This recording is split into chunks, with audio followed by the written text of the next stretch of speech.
골로새서 4장 2절입니다. 오늘 말씀은 두 문단으로 나누어집니다. 2절부터 6절까지 이제 골로새서의 거의 마지막 결론 같은 그런 말씀이라고 할 수 있죠.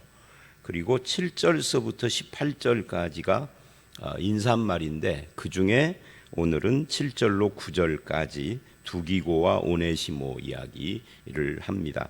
이 인사말의 특징은 바울의 동역자들 9명을 쭉 거론을 하면서 문안을 하고 있다는 건데 그 9명 중에 오늘은 2명을 말을 한 거죠. 먼저 2절서부터 6절을 보시면 2절로 4절은 기도에 대한 이야기입니다. 기도하라 하는 권면입니다. 그리고 5절로 6절은 외인을 향하여 이야기를 합니다. 그러니까 2절로 4절은 하나님께 대한 그 성도들의 태도, 하나님께 대하여 우리는 뭐를 할 것인가 기도하라 이거고요. 5절로 6절은 외인을 대하여 사람들을 대할 때 어떻게 할 것인가, 지혜로 행하고 말을 부드럽게 해라, 소금으로 맛을 내는 것처럼 하라, 이렇게 이야기를 하고 있죠. 먼저 하나님에 대한 기도의 권면을 살펴보면 기도를 계속하고 기도에 감사함으로 깨어 있으라. 그러니까 기도가 신앙생활에서 차지하는 중요한 그 중요성에 대하여 강조하고 있는 거죠. 기도라는 말이 2절, 3절에 계속 3번이나 나와요. 기도를 계속하고 기도에 감사함으로 깨어있고 또 우리를 위하여 기도하라 이렇게 말을 합니다. 그래서 이 기도가 우리 이 신앙생활에 마치 신앙 전체를 떠받치는 것처럼 이 기도란 뭐냐 할 때 기도는 우리의 소원을 비는 행위가 아니라 하나님과의 교제입니다. 교통이죠. 하나님과 교통, 교제, 대화 이렇게 이야기를 하는데 그 교통이나 대화는 항상 쌍방간이어야 하죠.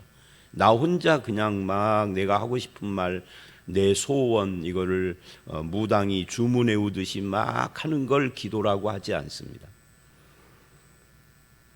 기도는 항상 쌍방간이에요. 그러니까 듣는 것이 필요하죠. 하나님 말씀을.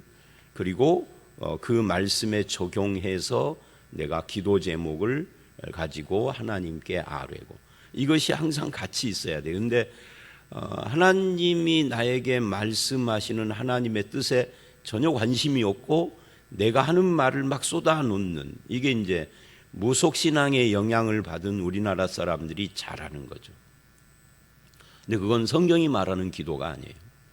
그래서 여기서 말하는 이 기도는 하나님과의 교제, 하나님과의 대화입니다.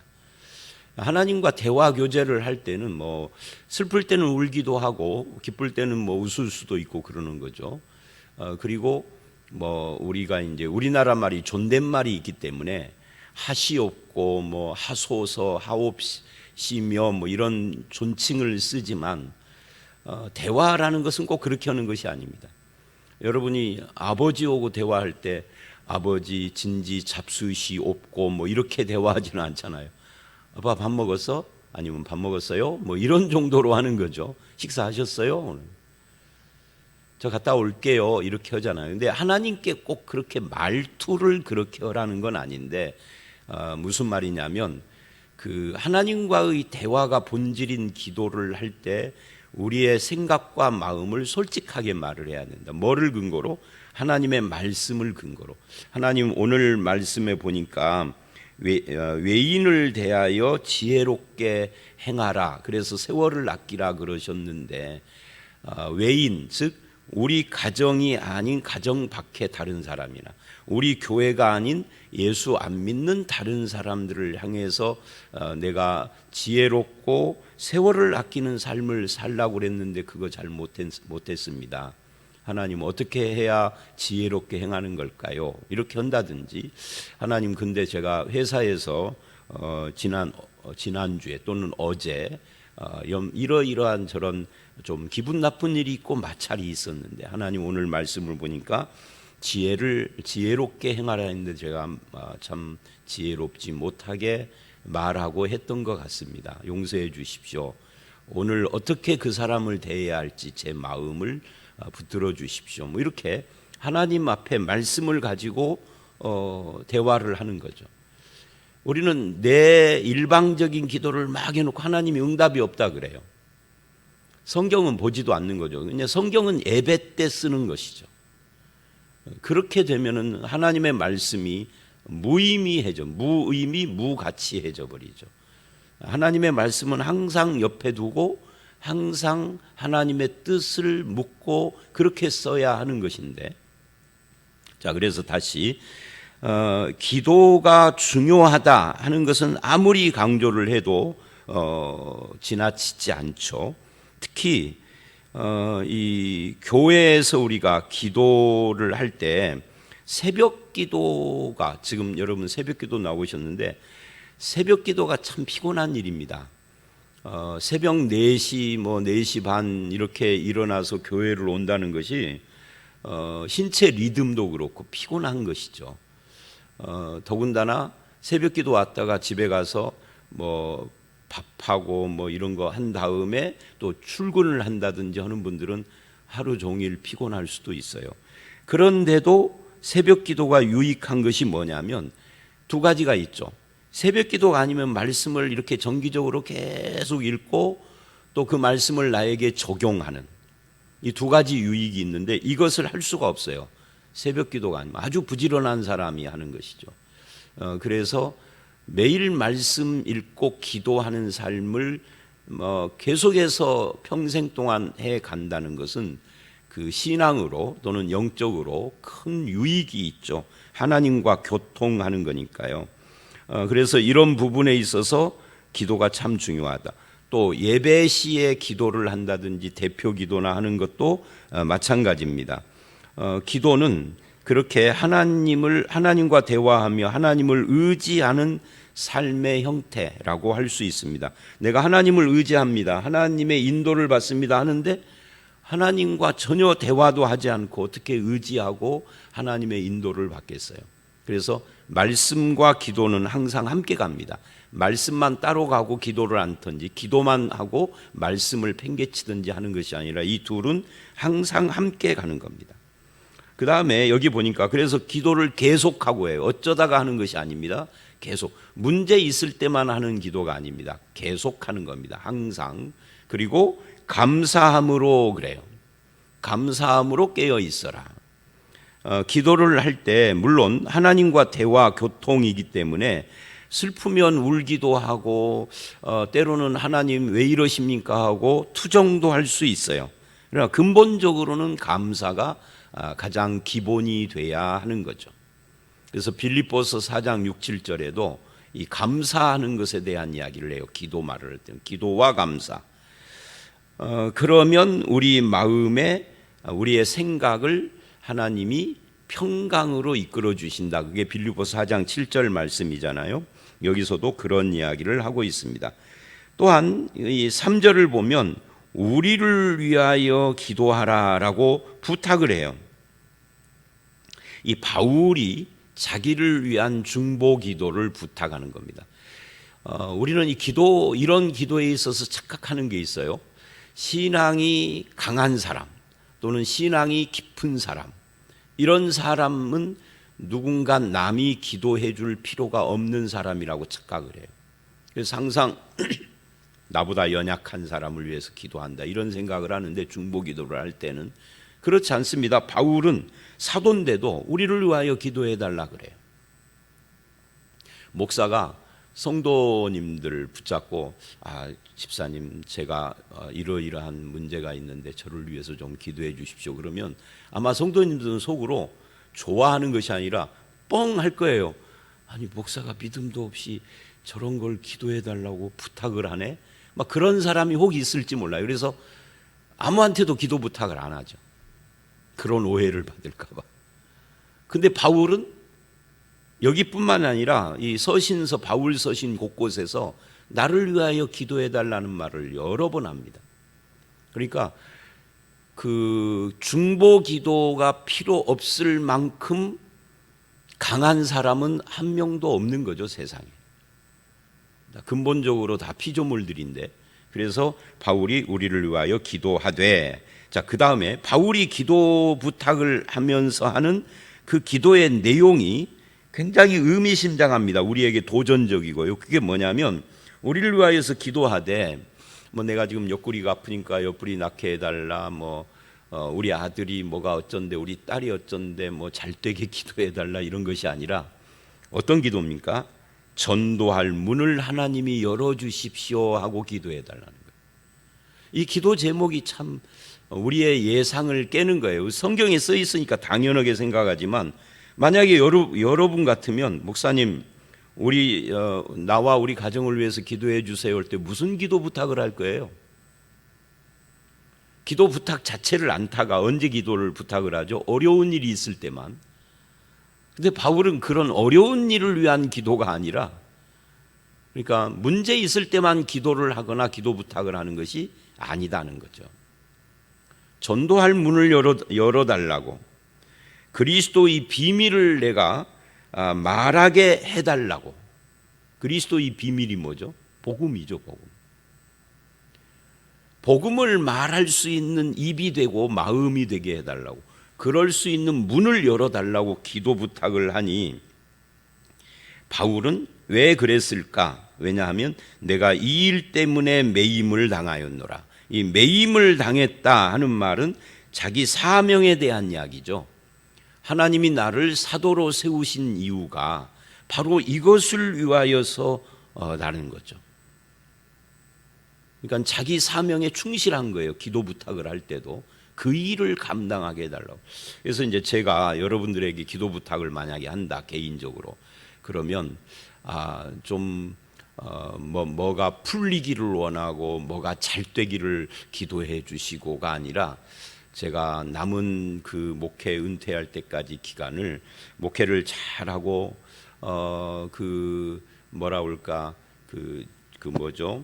이렇게 관습, 습관에 젖어서 그냥 하는 매너리즘에 빠져서 그렇게 하지 않고, 항상 처음 목회하듯이 그렇게 설교 준비도 그렇게 하고 성도들을 대할 때도 그렇게 할 수 있도록 기도해 주십시오. 이런 거 똑같은 거죠. 왜? 내가 그 일을 위하여 매임을 받았습니다. 즉 내가 사명을 받았습니다. 그런 이야기. 자기 사명을 위하여 기도해 달라는 거예요. 자, 그리하면 내가 마땅히 할 말로서 이 비밀을 나타내. 그러니까 여러분들이 그렇게 나를 위하여 기도하면 내가 그 사명을 잘 감당할 것입니다 라고 마무리를 했어요. 그래서 하나님에게 기도하는 것이 그리스도인의 삶의 힘인데, 누구에게 그러느냐 하면 바울 같은 대단한 사도뿐만이 아니라 일반 그리스도인 다 같이 기도하는 것은 성도의 삶의 힘이다 하는 것을 보여주고 있는 겁니다. 이 말은 그리스도인의 힘 있는 기독교인이 된다, 이런 의미에서 힘이라는 것이 아니라 신자답게 사명자답게 살아가는 힘이다, 그런 말이죠. 그래서 하나님 앞에 기도하는 겁니다. 그 다음에 5절 6절을 보면 이제 하나님에 대해서는 기도하는 거고요, 외인을 대하여는 그래요. 외인을 대해서는 지혜로 행하여 세월을 아껴라. 여러분, 이 말씀 어디서 좀 본 것 같은 말씀이죠. 어제 제가 그런 이야기 했잖아요. 골로새서는 뭐하고? 에베소서하고 쌍둥이 서신이라고 불린다고요. 그건 내 말이 아니라 성경학자들이 하는 말이에요. 그래서 골로새서와 에베소서를 펴놓고 읽으면 거의 비슷한 이야기의 흐름을 가지고 있어요. 표현도 그렇고. 이 말씀은 에베소서 5장 18절에 나오는 성령 충만 이야기할 때 세월을 아껴라 하는 말씀을 하는 거죠. 여기하고는 뭐가 다르냐면, 때가 악하다라는 말이 앞에 나오고 세월을 아껴라 그래요. 그런데 여기서는 때가 악하다가 아니라 외인에게 대하여는 하고 세월을 아껴라, 이렇게 말을 하고 있는 겁니다. 외인에 대하여는, 그러니까 이 외인이라는 것이 우리 가정 밖의 외인을 말하는 게 아니라 불신자들을 말하는 거예요. 에베소서는 이 불신자라는 말을 않고 때가 악하다 이렇게 표현을 한 거죠. 그러니까 불신자, 하나님을 부정하는 자들로 이루어진 이 세상은 악한 세상이다, 죄가 있는 세상이다, 그렇게 에베소서는 말하는 거고, 여기서는 그걸 빼고 그냥 외인에 대하여는, 그러면은 하나님을 안 믿는 세상 사람들을 향한 우리의 태도는 어때야 하는가? 지혜로워야 한다. 그 지혜로워야 한다라는 것은 뭘 어떻게 하는 것이 지혜로우냐? 세월을 아끼는 거다. 여기서 아낀다라는 말은 구속한다 라는 뜻이에요. 엑사고라조라는 말인데요, 아고라조, 이게 구속이거든요. 엑사고라조, 그러니까 값을 주고 산다라는 뜻이에요. 구속이라는 말이 값을 주고 사람, 뭐를, 세월을 할 때 이 세월이라는 것은 시간입니다. 시간이라는 말이 헬라어에 세 개가 있는데 아이온 하면은 기간을 말하는 거예요. 그리고 크로노스 하면은 24시간 365일, 누구에게나 주어진 시간을 말하는 겁니다. 그리고 카이로스 하면 의미 있는 시간입니다. 하나님의 시간이라고 부르기도 해요. 여기서는 카이로스입니다. 그러니까 24시간 1년 12달 365일 누구에게나 주어진 시간이 아니라 그 시간을 의미 있게 쓰는 시간이에요. 그러니까 어떤 사람은 24시간이 주어졌는데 24시간도 모자랄 만큼 인생을 사는 사람이 있고, 24시간을 막 도박하는 듯이 쓰는 사람이 있고, 그죠? 24시간 내내 허랑방탕한 사람이 있는 거죠.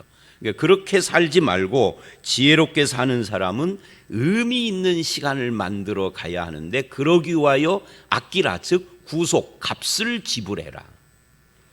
그러니까 너의 인생의 값을 지불하고라도 너에게 주어진 시간을 의미 있게 쓰는 것, 이것이 불신 세상 외인들을 향하여 살아가는 신자들의 삶의 태도다. 이게 성령 충만이다라고, 이 성령 충만을 여기서는 말하지 않는데 에베소서는 똑같은 말씀을 하면서 성령 충만 이야기하는 거예요. 성령 충만은 뭐 막 방방 뜨는 것을 말하는 것이 아니고 우리의 삶을 이야기하는 거죠. 삶의 태도 같은 것을 말하고 있는 것입니다. 그런 의미에서 우리는 지혜롭게 행하고 있는가? 아니면은 시간을 마구마구 쓰며 지혜롭지 못한 어리석은 삶을 살고 있는가를 생각해 봐야 합니다. 이게 첫 번째예요. 외인을 향하여는 5절. 그 다음에 6절, 외인을 향하여 이 세상 속에서 어떻게 살 것인가 할 때 말 이야기를 합니다. 너희 말을 항상, 그래요. 어쩌다가 한 번이 아니라 늘. 여러분, 항상이라는 말이 자기 몸이나 삶 그리고 생각 속에 배어 있지 않으면 항상이라는 말은 우리를 피곤하게 합니다. 그죠? 말뿐만 아니라 뭐가 됐든지 내 것이 되지 않으면 이건 피곤한 거예요. 억지로 의식적으로 해야만 하면은 그 굉장히 속박이 되는 거예요. 그런데 이것이 내 것이 되면 아무 속박이 안 됩니다. 피곤하지 않습니다. 그게 중요해요. 오늘 또 엄마 오늘 또 교회 가야 돼? 얼마나 피곤한 일이에요. 근데 그런 말이 안 나와요. 교회 가는 것이 내 체질이 되어 있으면 엄마 오늘 왜 교회 이렇게 늦어? 빨리 가야지. 이렇게 나간다고요. 그러니까 아이들이 어떤 태도를 보이느냐는 그 아이들의 이 예배 드린다는 것이, 갑자기 예배 이야기가 나와서 좀 거시기 하겠지만 말 이야기를 하려고 지금 예를 드는 거예요. 예배 드린다라는 것이 귀찮은 것이 되어 있는 아이, 습관이 안 돼 있고 내 것이 안 돼 있는, 하기 싫은데 억지로 부모님 때문에 하는 그런 아이들은 굉장히 피곤한 거죠. 반대로 교회 오는 것이 기쁘고 즐겁고 이러는 사람도 있어. 같은 아이들이라 할지라도 이건 자기 것이 됐다는 거죠. 말도 똑같습니다. 그러니까 여기서 말을 항상이라는 이 표현 때문에 제가 지금 설명하는 거예요. 뭐든지 예배가 됐던 말이 됐던 뭐가 됐든지 간에, 공부가 됐던 무엇이든지 간에 항상 한다는 건 피곤한 건데 그 항상 하는 것이 피곤치 않은 사람이 되어야 하는 거죠. 근데 여기서는 말을 항상 어떻게 해야 하느냐면 은혜 가운데 소금으로 맛을 내는 것 같이 하라. 소금으로 맛을 내는 것 같지 않아 하는 말은 말을 은혜 가운데서 맛깔나게 하라, 그런 말이에요. 어떤 사람의 말은 항상 사람을 기분 나쁘게 하는 그런 말이 있죠. 그 사람은 항상 말을 기분 나쁘게 해요. 본인은 몰라. 이게 문제예요. 근데 반대로 이 사람은 항상 어떤 말을 하든지 상대방에게 기분이 안 나쁘게 해요. 맛깔나게. 그거 뭐죠? 그거는 살아온 인생의 습관이 쌓여서 그러는 거죠. 그래서 그런 의미에서 우리의 말을 스스로 점검해 봐야 할 필요가 있습니다. 여기서 은혜로 맛이 나게 하라, 소금으로 간을 맞추듯이, 이 소금으로 이렇게 배추에다가 소금을 쳐가지고 하루 이렇게 해놓으면 어떻게 되죠? 숨이 확 죽어서 절여지는 것처럼 은혜로 그렇게 하라는 거죠. 그래서 은혜가 젖어지는 거예요. 그래서 그 은혜가 어떻게 되느냐 하면 내 말 속에 배어 나오는 거죠. 저 사람은 말을 들으면 참 기분이 좋아. 저 사람하고는 말을 더 하고 싶어. 대화를 더 해보고 싶어. 근데 이 사람은 빨리 좀 말 끝내고 헤어지고 싶어. 말을 더 계속 하면 속에서 막 부글부글 끓을 것 같아. 교인, 같은 기독교인이라 해도 그게 틀려요. 그 차이가 뭐냐면 항상 은혜로 맛을 내는 이것이 자기 삶의 체질이 되어 있는 사람과 안 되어 있는 사람인 거죠. 말로 이론적으로 은혜를 말하는 것과 그것이 자기 것이 돼서 그걸 의식하지 않아도 늘 그렇게 나오는 사람과 이게 차이예요. 후자가 성숙한 사람인 거죠. 그래서 은혜로운 맛으로 맛깔나는 말을 누구에게 해야 한다고요? 외인에게 해요. 외인에게. 안 믿는 사람에게도 그렇게 해야 돼. 믿는 사람끼리는 말할 것도 없고요. 그렇게 하면 각 사람에게 마땅히 대답할 것을 알리라. 그러니까 내가 무슨 말을 하지, 무슨 말로 답변하지, 이럴 필요가 없는 거죠. 항상 은혜로 맛깔나는 말을 하면 사람에게 뭘 요구할 때에도 그 사람의 말투나 태도에 의하여서 듣는 사람이 달라져. 똑같은 이야기를 해도. 제가 그런 것을 많이 경험을 전에 했었는데요. 그러니까 같은 이야기를 윗사람에게 A라는 사람이 가서 말하면 거절당하는데 똑같은 내용을 B가 가서 말하면 수용을 하더라고요. 뭐 A하고 B하고 차이가 뭐지? 하고 봤더니 말투가 다른 거예요. 저는 어느 쪽일까 모르겠어요. 자기가 자기를 잘 모르니까 남들이 평가해 줘야 하는 거라 저는 잘 모르겠는데, 제가 이게 꾸며낸 이야기가 아니라 사실이거든요. A가 말하면 똑같은 것을 거부하는데 B가 말하면 들어주더라고.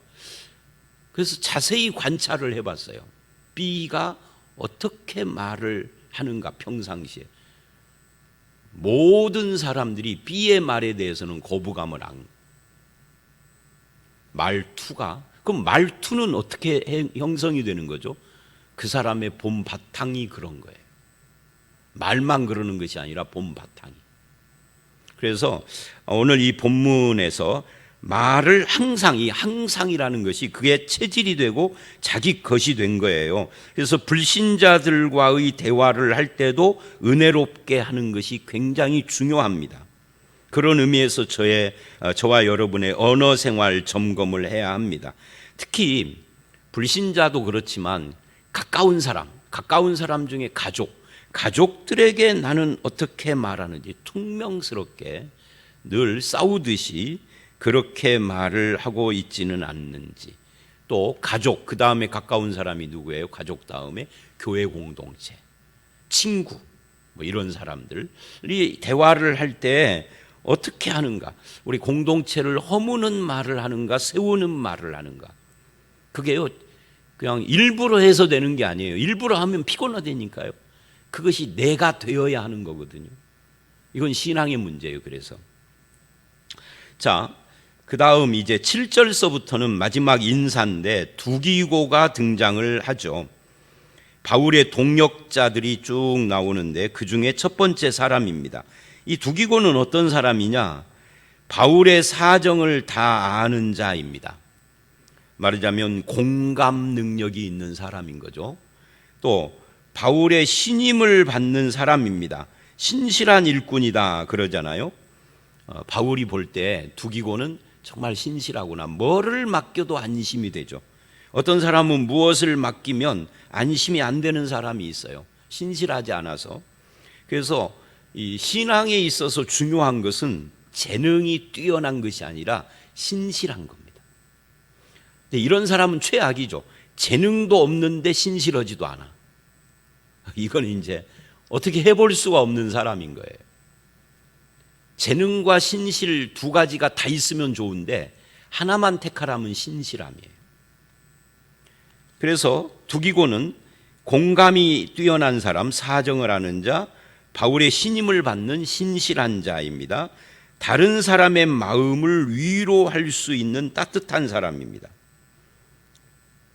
그게 8절에 나오죠. 그 두기고를 보내는 이유는 바울이 너희 마음을 위로하게 하려 함이라라고 말을 해요. 그래서 이 두기고의 말 한마디와 행동 하나하나가 그대로 바울의 가르침, 아니 바울 자신을 반영하는 것 같아요.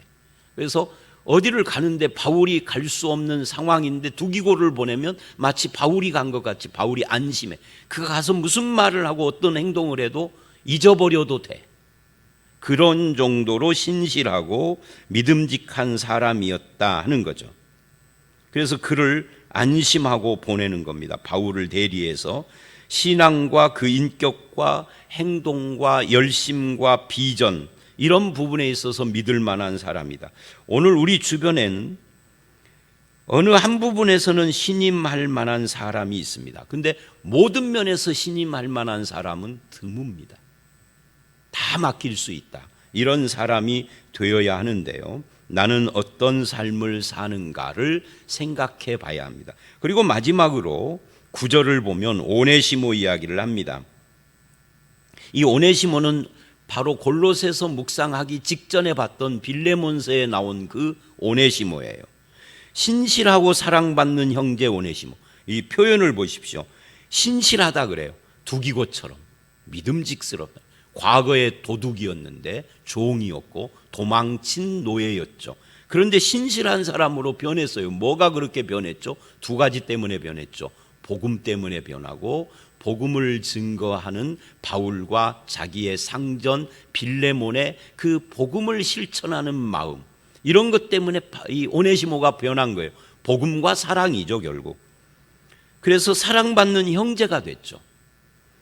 이 오네시모를 함께 보내노니, 두기고와 함께 보낸다 그런 말이죠. 그는 너희에게서 온 사람이라. 그러니까 골로새 교회는 넓은 지역을 말하는데 빌레몬의 집에 있는 교회도 골로새 교회에 속한 한 지파교회가 되는, 지역교회가 되는 거죠. 그들이 여기 일을 다 너희에게 알려주리라. 여기서 그들은 두기고와 오네시모를 말하는 겁니다. 우리는 이 오네시모를 보면서 과거에 그 사람이 어떠했던 현재 그가 복음으로 변화됐으면 그 변화된 그것을 인정해야 한다라는 교훈도 받습니다. 근데 우리는 끊임없이 함께 신앙생활을 하면서 과거에 이랬대 저랬대 하는 거 가지고 그 사람을 평가하는 경우가 참 많아요. 근데 그거는 잊어줘야 하는 거죠. 현재 신실하다면, 믿는 사람이라면. 자, 오늘 말씀 여기까지입니다. 기도 이야기, 기도가 얼마나 중요한가. 이 기도 이야기에 이어서 외인에 대한 태도, 세월을 아끼는, 지혜롭게 행하는 것이 이 의미 있는 시간을 위하여서 내가 나의 것을 드리고 지불하고라도 그렇게 살아야 하는데, 그것과 그 다음에 말이 항상이라는 것이 피곤하지 않으려면 그것이 내 것이 돼야 한다. 말이 은혜로 맛깔나는 그런 말을 하는 사람이 되어야 한다. 그 다음에 두기고와 오네시모, 신실한 종. 신실함에 있어서 우리는 어떤가? 이런 것들을 살펴봤습니다. 저와 여러분이 모두 다 신실한 하나님의 백성이요 하나님과 기도로 교통하고 외인에 대하여서는 세월을 아끼고 말을 은혜로 맛깔나게 하는 그런 성도들이 되시기를 주의 이름으로 축원합니다. 함께 기도하겠습니다. 하나님, 기도를 계속하라, 감사함으로 깨어 기도하며 또 나를 위하여 기도해달라라고 바울이 기도 부탁을 하는 것을 봅니다. 주님, 우리도 항상 말씀과 기도로 하나님과 교제하는 삶을 살게 하시고 또 외인 즉 세상을 향하여서는 세월을 아끼며 말을 은혜롭게 소금으로 맛을 내는 것처럼 그렇게 할 수 있는 사람들이 되게 해 주시옵소서. 그래서 우리를 통하여서 하나님의 영광과 은혜가 드러나게 하시고 두기고나 오네시모처럼 공감할 줄 알고 신실하며 따뜻하고 믿음직한 그런 성도의 삶을 살아가는 우리 모두로 세워 주시옵소서. 예수님 이름으로 기도드렸사옵나이다. 아멘.